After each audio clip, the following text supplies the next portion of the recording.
क्या आपने कभी महसूस किया है कि आपके भीतर कुछ अज्ञात शक्ति छिपी हुई है? एक ऐसी ऊर्जा जो आपके जीवन को पूरी तरह से बदल सकती है। यह ऊर्जा है कुंडलिनी शक्ति, और इसे जागृत करना तंत्र साधना का सबसे रहस्यमयी पहलू है। कुंडलिनी ऊर्जा हमारे शरीर के आधार में मूलाधार चक्र में सुप्त अवस्था में रहती है। इसे सर्पिणी शक्ति भी कहा जाता है, क्योंकि यह सर्प की तरह कुंडली मारकर बैठी होती है। जब यह ऊर्जा जागृत होती है तो यह चक्र दर चक्र ऊपर उठती है और अंततः सहस्त्रार चक्र तक पहुंचती है, जहां साधक ब्रह्मांडीय चेतना का अनुभव करता है। लेकिन कुंडलिनी जागरण सिर्फ एक साधारण प्रक्रिया नहीं है।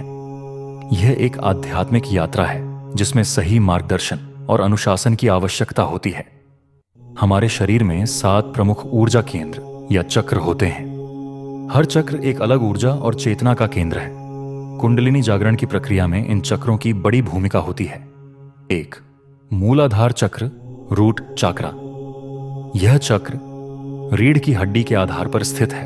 यह सुरक्षा और स्थिरता का प्रतीक है। कुंडलिनी जागरण की यात्रा यहीं से शुरू होती है। 2. स्वादिष्ठान चक्र, सैक्रल चाक्रा। नाभि के नीचे स्थित यह चक्र रचनात्मकता और इच्छाओं का केंद्र है। 3. मणिपुर चक्र, सोलर प्लेक्सस चाक्रा। यह चक्र नाभि के पास स्थित है और आत्मबल व आत्मविश्वास का केंद्र है। 4. अनाहत चक्र, हार्ट चाक्रा।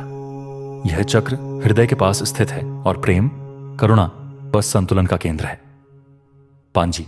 विशुद्ध चक्र, थ्रोट चाक्रा। यह चक्र गले में स्थित है और संचार व स्वर्गीय सत्य का प्रतीक है।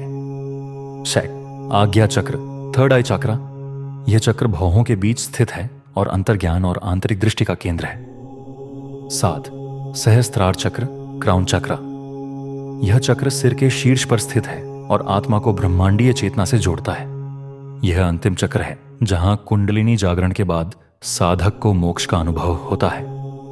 कुंडलिनी जागरण के लिए कुछ विशेष साधनाएं की जाती हैं। इनमें से हर प्रक्रिया का उद्देश्य चक्रों को संतुलित करना और कुंडलिनी ऊर्जा को जागृत करना है। 1. ध्यान और प्राणायाम। गहरी सांस लेने और ध्यान करने से चक्रों में ऊर्जा का प्रवाह बढ़ता है। प्राणायाम जैसे कि अनुलोम विलोम और कपालभाति कुंडलिनी को सक्रिय करने में मदद करते हैं। दूसरा मंत्र जाप। मंत्र विशेष ध्वनियां होती हैं जो चक्रों की ऊर्जा को जागृत करती हैं। 3. आसन और मुद्रा। योगासन और विशेष मुद्राएं शरीर को तैयार करती हैं और ऊर्जा प्रवाह को नियंत्रित करती है। 4. गुरु का मार्गदर्शन। कुंडलिनी जागरण की प्रक्रिया में गुरु का मार्गदर्शन अत्यंत महत्वपूर्ण है।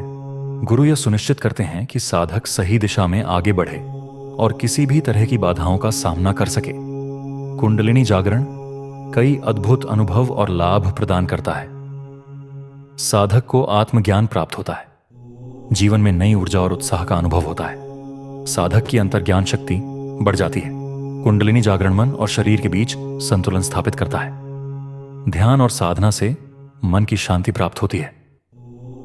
कुंडलिनी जागरण की प्रक्रिया अत्यधिक शक्तिशाली है और इसमें कुछ चुनौतियां भी हो सकती हैं।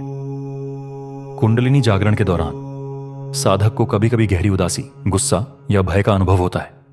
सिर दर्द, थकान और ऊर्जा का असंतुलन कुछ सामान्य समस्याएं हो सकती हैं। बिना मार्गदर्शन के साधना करने पर मानसिक उलझनें पैदा हो सकती हैं।